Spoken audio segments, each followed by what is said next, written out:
तो बच्चों आज का टॉपिक है गुरुत्व केंद्र, सेंटर ऑफ ग्रेविटी। ठीक है, तो सेंटर ऑफ ग्रेविटी या गुरुत्व केंद्र क्या होता है? किसी पिंड के जिस बिंदु पर पिंड का समस्त भार कार्यरत माना जाता है उस पिंड का गुरुत्व केंद्र कहते हैं। मतलब कोई भी बॉडी होती है उसका जो वेट जिस पॉइंट पे लग रहा होता है, मानते हैं इस पॉइंट पे कंसंट्रेटेड है, उसे बोलते हैं हम सेंटर ऑफ ग्रेविटी। ऐसा समझो कि कोई पिंड है, ठीक है, ये कोई पिंड है, ये कणों से मिलकर बना होगा। हमने मान लिया n कणों से मिलकर बना हुआ है, 1 2 3 4 5 6 से लेकर n कणों से मिलकर ये बना हुआ है। ठीक है, अब ये n 1 2 3 कण, जितने भी कण हैं इनके अपने अपने वेट मान लिए हमने, W1 W2 W3 Wn। ठीक है, इनके अपने वेट भी नीचे की ओर लग रहे होंगे, क्यों? ग्रेविटी की वजह से। ठीक, ग्रेविटी की वजह से। अब ये जो वेट लग रहे हैं, इन वेट का कुछ ना कुछ रिजल्टेंट फोर्स होगा, परिणामी बल। ठीक है, वो जो होगा और परिणामी बल, वो weight, total weight of the body कहलाएगा।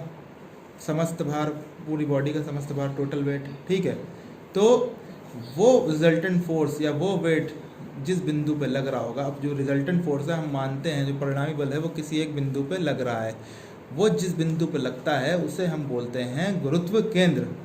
ठीक है, इस बॉडी का समस्त भार या टोटल वेट जिस बिंदु पे लगता है या कंसंट्रेट होता है या कार्यरत माना जा सकता है उसे हम बोलते हैं, एक्ट होता है, उसे बोलते हैं हम सेंटर ऑफ ग्रेविटी या गुरुत्व केंद्र। ठीक है, अब जाहिर सी बात है कई कणों से मिलकर बनी हुई है तो उनका अपना कुछ वेट होगा, W1 W2 W3 Wn।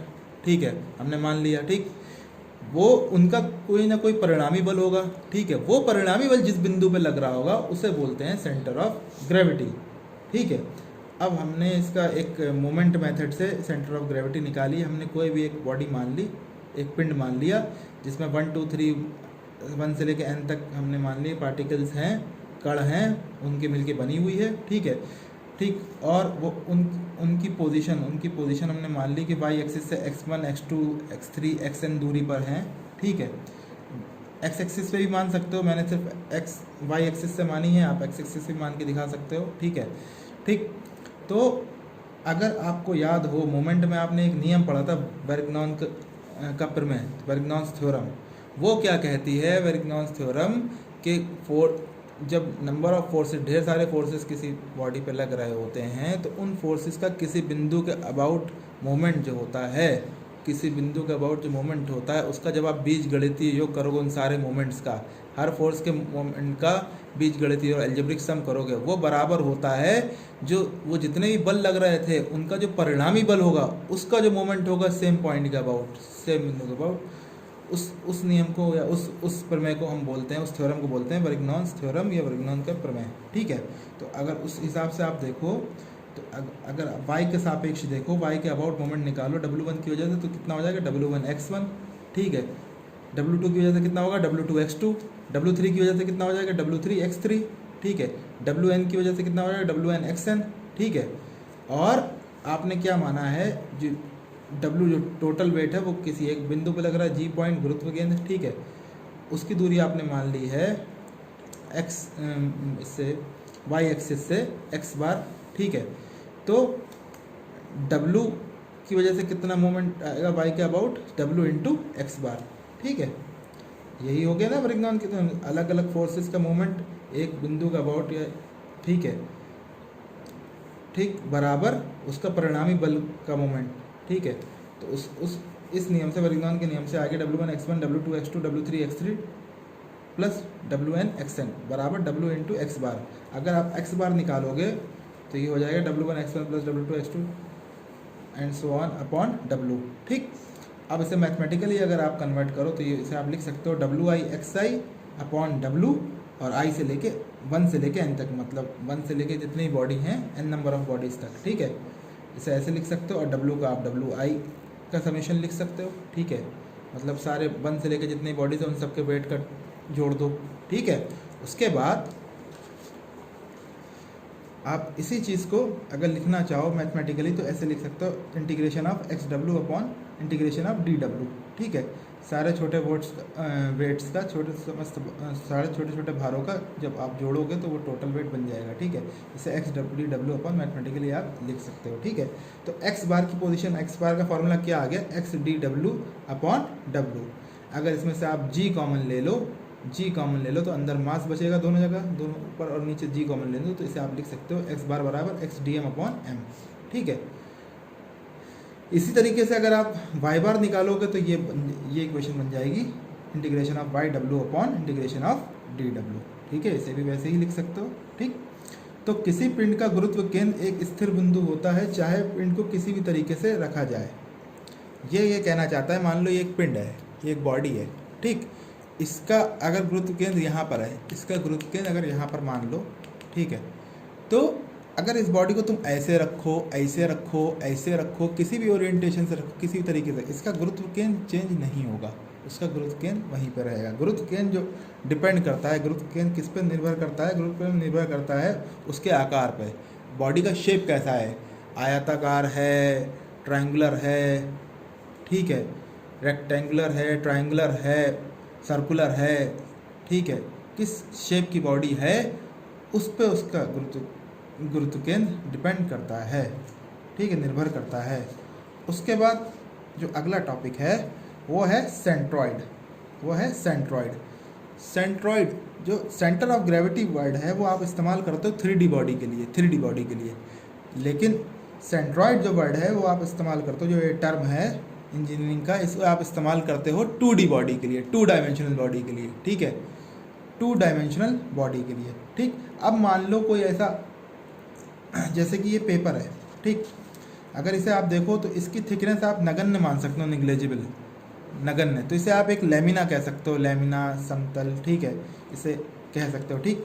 तो ये अब जिसकी आप थिकनेस नगण्य मान लोगे तो उस बॉडी का आप मास नहीं निकालोगे, ठीक है, मास निकालोगे ही नहीं, ठीक है। तो इसमें सिर्फ आप एरिया मानोगे कि ये एरिया है इसके अंदर, ठीक है। जब इसमें एरिया है, ठीक है, तो इस एरिया का जो सेंटर होगा, इस एरिया का जो सेंटर होगा, ज्योमेट्रिकल सेंटर कहते हैं, ज्यामितीय केंद्र कहते हैं, क्षेत्रफल का जो केंद्र बिंदु होगा उसे बोलते हैं हम परिकेंद्र या सेंट्रॉइड, ठीक है। सेंट्रॉइड और सेंटर ऑफ ग्रेविटी लगभग सेम बात होती है, बस 3D बॉडी के लिए हम सेंटर ऑफ ग्रेविटी वर्ड इस्तेमाल करते हैं और 2D बॉडी के लिए सेंट्रॉइड। और सेंटर ऑफ ग्रेविटी वहाँ इस्तेमाल होता है जहाँ मास होता है, द्रव्यमान होता है, जहाँ पर द्रव्यमान नहीं कंसीडर करते हैं, नहीं मानते हैं, जहाँ सिर्फ एरिया मानते हैं, वहाँ हम सेंट्रॉइड निकालते हैं। और सेंट्रॉइड क्या होता है, केंद्र बिंदु होता है किसी भी क्षेत्रफल का, किसी समतल सतह का वह बिंदु जहाँ उस सतह पर संपूर्ण क्षेत्रफल केंद्रित माना जा सकता है, मतलब पूरा एरिया कंसंट्रेटेड किसी एक बिंदु पे माना जा सकता है, केंद्रित माना जा सकता है, वो होता है सेंट्रॉइड, ठीक है। जैसे कि उदाहरण के तौर पर अगर आप किसी रेक्टेंगल को कहो, कोई रेक्टेंगल है, ठीक, कोई रेक्टेंगल है, तो इसका सेंट्रॉइड कहाँ होगा, जहाँ इसके विकर्ण आपस में इंटरसेक्ट करेंगे, वो इसका ज्योमेट्रिकल सेंटर या सेंट्रॉइड कहलाएगा। अगर कोई ट्राइंगल है, इसका सेंट्रॉइड कहाँ होगा, जो मीडियन होते हैं, मीडियन, वो सारे मीडियन जहाँ पे इंटरसेक्ट करेंगे वो इसका सेंट्रॉइड होगा, ठीक है। अगर आप मान लो ये पेपर है, इसकी निग्लेजिबल थिकनेस मान लो, इसमें एक ऐसा बिंदु होगा, अगर वहाँ से आप इसको पेन की टिप पे या नीडल की टिप पे, सुई की टिप पे से घुमाना चाहो घुमा लो, ठीक है, उसे भी आप कह सकते हो कि वो इस पेपर का सेंट्रॉइड होगा, ठीक है। इसे भी सेम उसी तरीके से आप निकाल सकते हो, सॉल्व कर सकते हो, ठीक है, कि आपने एक ऐसी सतह मान ली जिसमें सिर्फ एरिया है, आपने उसका थिकनेस, उसकी मोटाई निग्लेजिबल नगण्य मानी है, ठीक है, A1 A2 A3, उसके आपने कोऑर्डिनेट्स निर्देशांक मान लिए x1 x2 x3, ठीक है, y एक्सिस से, और x अक्ष से आपने y1 y2 y3 मान लिए, ठीक है, उनके निर्देशांक कोऑर्डिनेट्स, ठीक है। फिर उसी तरीके से आप इसमें बर्गनॉन का नियम अगर लगा दोगे, बर्गनॉन का नियम लगा दोगे तो मोमेंट ऑफ एरिया निकाल लो, सारे मोमेंट, एरिया का मोमेंट, इसका एरिया का मोमेंट होगा A1 x1, इस एरिया का होगा A2 x2, इसका होगा A3 x3, और कंप्लीट इस एरिया का होगा, वो हम मानते हैं कि इस पे केंद्रित है, इस बिंदु पे केंद्रित है सेंट्रॉइड, कंप्लीट मान लो कैपिटल ए एरिया, ठीक है, तो वो हो जाएगा A इंटू एक्स बार, क्योंकि इसकी दूरी मैंने यहाँ से मानी है x बार, ठीक है। तो ए इंटू एक्स बार बराबर a1x1 plus a2x2 plus a3x3। ठीक है, वेरग्नॉन के नियम से y के सापेक्ष आप निकाल रहे हो, y के सापेक्ष निकाल रहे हो तो a1 की वजह से जितना मोमेंट, a2 की वजह से जितना मोमेंट, फिर फाइनल अंत में a की वजह से जितना मोमेंट। ठीक है, वेरग्नॉन के नियम से वो आप लगाओगे, ये इक्वेशन बन जाएगी। ऐसे ही x बार बराबर a1x1 plus a2x2 a3x3 upon a।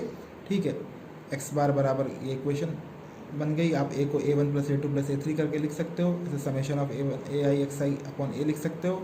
ठीक, i बराबर 1 से लेके n तक जा सकते हो, वैसे भी लिख सकते हो इसे।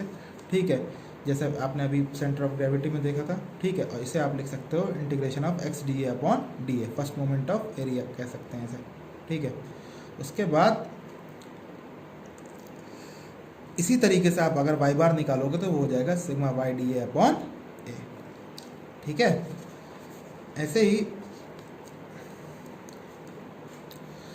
अब हम कह रहे हैं कि हम कोई रेक्टेंगल है उसका हम सेंट्रॉइड निकालना चाह रहे हैं। कोई रेक्टेंगल है उसका हम सेंट्रॉइड निकालना चाह रहे हैं। तो हमने एक रेक्टेंगल माना। ठीक, ये रेक्टेंगल माना, ये ए मानी इसकी और ये साइड इसकी बी मानी। ठीक है, उसके अंदर एक पट्टी मान ली dx मोटाई की, मोटाई चौड़ाई जो भी इसे कहो आप।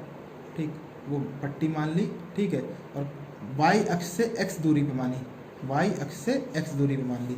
ठीक है, अब आपने क्या कहा, पट्टी का क्षेत्रफल क्या होगा, dx इंटू बी। भाई पट्टी का, ये भी तो रेक्टेंगुलर है ना, तो b इंटू डी एक्स, तो पट्टी का क्षेत्रफल होगा b इंटू डी एक्स। ठीक है, उसके बाद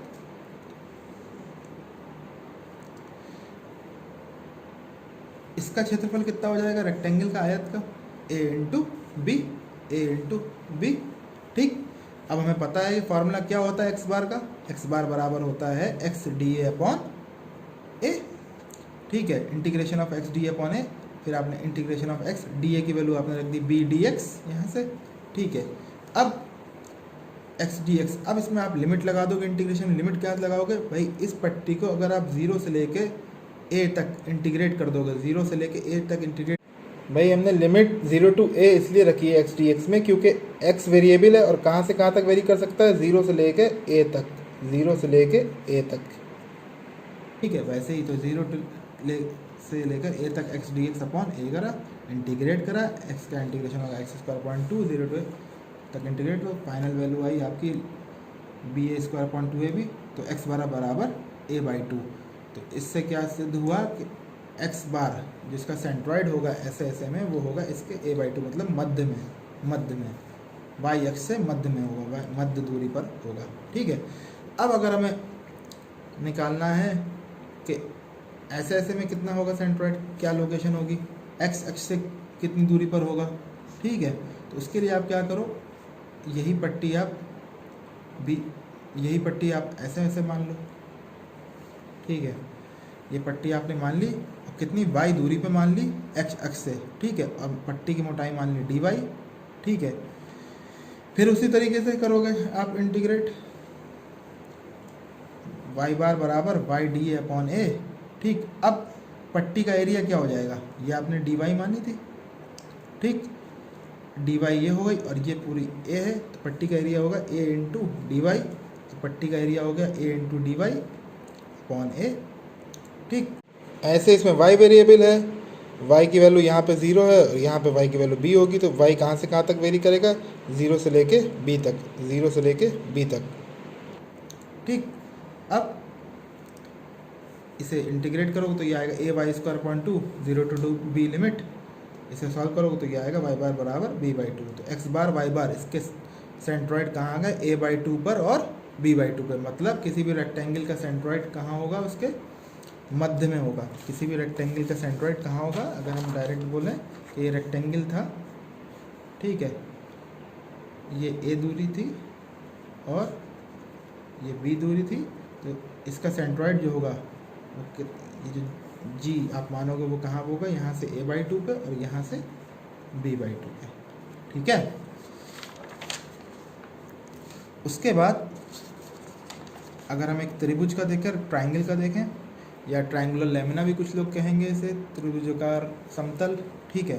तो उसमें क्या है, अगर आपने एक ट्रायंगल माना, ठीक है, एक ट्रायंगल माना, उसका जो बेस है, उसका आधार वो आपने एक्स एक्सिस में मान लिया, एक्स एक्सिस पे, ठीक है। उसके अंदर एक पट्टी मानी डी वाई की, ठीक है, डी वाई मोटाई मानी, एल उसकी लंबाई मानी पट्टी की, ठीक है। इसमें एक आप एक चीज़ कंसिडरेशन करोगे, जो मोटाई है एल, ठीक है, ये जो एल मोटाई है, तो ठीक है, तो इस पट्टी की जो लंबाई है एल है, एल इधर से ही मानोगे, इधर से ही मानोगे, जो इसका टेपर आ रहा है, इस पट्टी, ये इतनी पतली पट्टी हम मानते हैं कि इसका टेपर से कुछ फ़र्क नहीं पड़ रहा, हम दोनों तरफ कंसीडर कर सकते हैं, मान सकते हैं कि एल लंबाई ये भी है और एल लंबाई ये भी है, ठीक है, ठीक।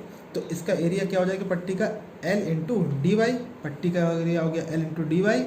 और अगर आप त्रिभुज का एरिया निकालो तो वो होगा 1/2 बेस इंटू हाइट, आधार इंटू ऊंचाई, तो 1/2, इसकी आधार माना था बी और हाइट मानी थी हमने एच, तो 1/2, इसका क्षेत्रफल कितना हो गया 1/2 बी इंटू एच, और पट्टी का कितना हो गया एल इंटू डी वाई, ठीक। फिर वही चीज़ वाई बार बराबर होता है वाई डी अपॉन ए। अब पट्टी को जो आपने माना है वो एक्स एक्स से वाई दूरी पे माना है, ये चीज़ ध्यान रखनी है, ठीक है। तो वाई बार होता है y d upon a, d a क्या है, डी ए हमने माना है कि पट्टी का एरिया है, ठीक है। अब पट्टी का एरिया डी ए को आप लिख सकते हो l into D y, l into D y, ठीक है। उसके बाद अब यहाँ से हमें एल को हटाना होगा, अब एल से क्योंकि हमें इसे इंटीग्रेशन करना है, तो एल को हटाने के लिए हमें क्या करना पड़ेगा, ये जो सिमिलर ट्राइंगल हैं, समरूप त्रिभुज ए डी ई और ए बी सी, इसमें सिमिलर ट्राइंगल का रूल लगा दो, बी अपॉन एल, बड़े वाले ट्राइंगल का आधार ए बी सी का आधार अपॉन छोटे वाले ट्राइंगल का आधार बी अपॉन एल, बराबर बड़े वाले ट्राइंगल की ऊंचाई एच, ठीक है, अपॉन छोटे वाले ट्राइंगल की ऊंचाई कितनी होगी, यहाँ से लेके यहाँ तक ए कितनी हो गई, एच माइनस वाई, एच में से वाई घटा दोगे तो इसकी ऊंचाई आ जाएगी, ठीक है। तो फिर ये आ गया बी अपॉन एल बराबर h upon h minus y, ठीक है, एल बराबर b upon h into h minus y, ठीक है। फिर इस वैल्यू को यहाँ पुट कर दोगे डी वाई की जगह, सॉरी ये एल की वैल्यू है, इसे एल की जगह पुट कर दोगे, यहाँ एल की वैल्यू पुट कर दी आपने, फिर डी वाई से मल्टीप्लाई है। अब इसमें क्या है, बी तो कांस्टेंट है, कांस्टेंट वैल्यू है बी, और ये एच भी इसे आप बाहर ले सकते हो, तो बी अपॉन एच आप बाहर ले लो, ठीक है। और नीचे भी 1/2 बी एच है, जब इसे सॉल्व करोगे तो 2b upon B H square हो जाएगा, अंदर बचा h y minus y square into D y, ठीक है। अब लास्ट डेरिवेशन की तरह इसमें भी y वेरिएबल है, ठीक है। अब y वेरिएबल है, y की वैल्यू यहाँ पे 0 है और y की वैल्यू यहाँ पर h के बराबर होगी, तो y वेरी कहाँ से कहाँ तक करेगा, 0 से लेके h तक, 0 से लेके h तक, तो लिमिट लग जाएगी 0 to h, ठीक है। अब इसे जब आप इंटीग्रेट करोगे y के रेस्पेक्ट में इंटीग्रेट करोगे तो ये हो जाएगा h y square upon 2 minus y cube by 3 हो गया, ठीक है। 0 to h लिमिट लगाओगे तो फाइनल वैल्यू जब आप इसे सॉल्व करोगे तो ये मिलेगी h बाई 3, वाई बार की वैल्यू h बाई 3, ठीक है। तो वाई बार की वैल्यू h बाई, मतलब x अक्ष से ये वाई बार है, तुमने y यहाँ से तो माना था, इस यहाँ से दूरी y मानी थी आपने डिस्टेंस, ठीक है। तो वाई बार मतलब इस यहाँ से इसके आधार से g की जो लोकेशन होगी, g जो होगा h बाई 3 डिस्टेंस पे होगा, टोटल अगर h है तो नीचे से h बाई 3 पर इसका सेंट्रॉइड होगा, ठीक है। इसी तरीके से जब आप पढ़ोगे आगे, टेबल्स आपकी बुक्स वगैरह में रहेंगी, उसमें आपको सेंट्रॉइड दे रखे होंगे, ठीक है, कि एक रेक्टेंगल है, उसकी साइड b है, एक साइड a है, ठीक है, तो उसका एरिया a भी हो जाएगा, ठीक। यहाँ से वो a बाई 2 डिस्टेंस पे होगा और यहाँ से वो b बाई 2, मतलब वो सेंटर में लाई करता है, सेंटर में रहता है उसका सेंट्रॉइड, तो इस वजह से ये यहाँ से आधा आधे दूरी पे हो जाएगा। ऐसे ही अगर त्रिभुज को देखोगे तो त्रिभुज के अभी आप निकाले भी थे कि अगर ये h हाइट है इसकी और b आधार है, तो यहाँ से ये दूरी कितनी होती है, h बाई 3 पे होता है सेंट्रॉइड। अब यहाँ से h बाई 3 है, ऐसे ही अगर आप यहाँ से निकालोगे तो ये होगा b/3 पे, ठीक है। और अगर कोई आपसे वर्टेक्स से कोने से पूछ ले तो 1 माइनस h/3 करोगे तो ये दूरी आ जाएगी आपकी 2h/3। ये साइड से बेस से ये h/3 है, और वर्टेक्स से अगर देखोगे तो h में से h/3 घटा दोगे तो ये 2h/3 आ जाएगा, ठीक है। इसी तरीके से कोई भी सर्किल होता है उसका भी सेंटर में होता है सेंट्रॉइड। कोई भी सर्किल होता है उसका भी सेंटर में होता है, ठीक है। अगर कोई कहे भैया यहाँ से कितनी दूरी पे सेंट्रॉइड होगा, तो आप कह सकते हो इसके रेडियस के बराबर। भाई सेंटर जो होगा, ये जो दूरी होगी इसकी रेडियस ही होगी, तो यहाँ से भी रेडियस पे मिल जाएगा सेंट्रॉइड। अगर यहाँ से देखना चाहो तो रेडियस की दूरी पे आपको इसका सेंट्रॉइड मिल जाएगा, सेंटर पे इसका सेंट्रॉइड होता है। उसके बाद क्या है, अगर कोई सेमी सर्कल है, अर्धवृत्त है, ठीक, तो उसका सेंट्रॉइड क्या होता है, अगर यहाँ से देखोगे तो r दूरी पे मिल जाएगा, सेंटर पे होता है, ठीक। यहाँ से देखोगे तो r दूरी पे, मतलब इसकी रेडियस से मिल जाएगा आपको सेंट्रॉइड की लोकेशन, ठीक है। लेकिन अगर आप इस अक्ष से देखोगे तो वो होता है 4r/3π दूरी पे। कितने पे होता है? 4r/3π पे। ये सारी वैल्यूज़ आपको याद रखनी पड़ेंगी, क्योंकि जब आप न्यूमेरिकल सॉल्व करोगे तो अगर आप डेरिवेशन करने लग जाओगे कितने पे कौन सा सेंट्रॉइड होता है, तो आपको बहुत समय लग जाएगा, ठीक है। इसलिए आपको डेरिवेशन तो आने चाहिए, लेकिन उसके साथ साथ आपको ये आना चाहिए कि किसका सेंट्रॉइड कहाँ पर होता है, क्या उसके कोऑर्डिनेट्स होते हैं, क्या उसके निर्देशांक होते हैं, ठीक है। तो यहाँ से ये होता है r दूरी पे, और अगर यहाँ से देखो आप तो ये होगा 4r/3π पे, ठीक है। तो अगर ये x एक्सिस मान लो तो ये x बार हो गया r और y बार हो गया 4r/3π। जब आपने इसकी रेफरेंस यहाँ से माना है, रेफरेंस मतलब होता है संदर्भ रेखा, रेफरेंस एक्सिस संदर्भ रेखा। अपने अगर कोई बोले यहाँ से किस दूरी पे है, अगर आपसे कोई बोले यहाँ से किस दूरी पे है सेंट्रॉइड, मतलब सेंट्रॉइड की लोकेशन अगर यहाँ से पूछे तो यहाँ से ये एक्सिस यहीं से गुजर रही है, तो ये 0, इसका कोऑर्डिनेट 0 हो जाएगा, ठीक है। लेकिन y वाला कोऑर्डिनेट 4r/3π ही रहेगा, x का कोऑर्डिनेट 0 हो जाएगा। यहाँ से x की वैल्यू r है, लेकिन अगर यहाँ से x की पोजीशन पूछे भाई इसके कोऑर्डिनेट क्या होगा, तो वो हो जाएगा 0, ठीक है। उसके बाद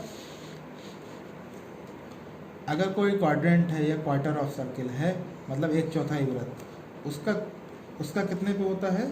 उसका होता है, अगर ये r है इसकी रेडियस, तो उसका होता है 4r/3π पे, 4r/3π। उसका x बार भी 4r/3π होता है, और y बार भी उसका होता है 4r/3π। यहाँ से 4r/3π और यहाँ से भी 4r/3π इसकी लोकेशन, ठीक है, निर्देशांक। उसके बाद अगर हम 3D बॉडीज़ की बात करें, सॉलिड बॉडीज़ की, ये तो लैमिना थे सारे, मतलब ठीक। 2D बॉडीज़ की आप बात कर रहे थे, तो अगर कोई सिलेंडर है, ठोस सिलेंडर है, ठीक है, उसका सेंट्रॉइड कहाँ पर होता है? सेंटर पे, बिल्कुल centre of the axis, centre of the axis, ठीक।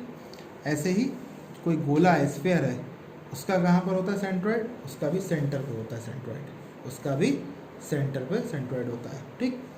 अब अगर कोई लंब वृत्ताकार शंकु है, राइट सर्कुलर कोन, ठीक, तो उसका सेंट्रॉइड कहाँ पर होता है? अगर आप इस एक्सिस में चलोगे, ठीक है, तो ये इसकी रेडियस हो गई कोन की, तो यहाँ से देखो तो यहाँ से दूरी कितनी, r दूरी पर इसका सेंट्रॉइड है, ऐसे में x एक्सिस में।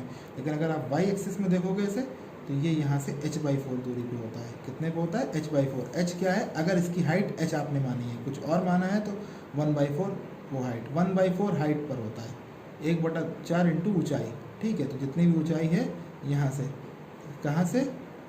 आधार से h/4 की दूरी पर स्थित होता है, इसका जो आधार है बेस, ठीक है, उससे ये h/4 दूरी पर होता है। उसके बाद अगर कोई हेमिस्फेयर, अर्धगोला है, अगर कोई अर्धगोला है तो x एक्सिस में तो उसका सेंटर पे मानोगे आप कि यहाँ पे सेंटर पे उसका, मतलब यहाँ से मानोगे इसकी जो दूरी है, सेंट्रॉइड की दूरी है, वो पूरी रेडियस के बराबर r है, ठीक है। लेकिन अगर y एक्सिस में देखोगे तो वो होती है 3r/8, 3r/8, ठीक है। समतल के केंद्र से, जो इसका ये प्लेन है, इसके केंद्र से 3r/8 पे होता है। लेकिन यहाँ से देखोगे, x एक्सिस में देखोगे तो ये r दूरी है, कितनी है? r दूरी x एक्सिस में, और यहाँ से देखोगे तो 3r/8, ठीक है। तो ये इतनी चीज़ें थी आपकी। अब इस पर एक छोटा सा न्यूमेरिकल सॉल्व कर लेते हैं फटाफट।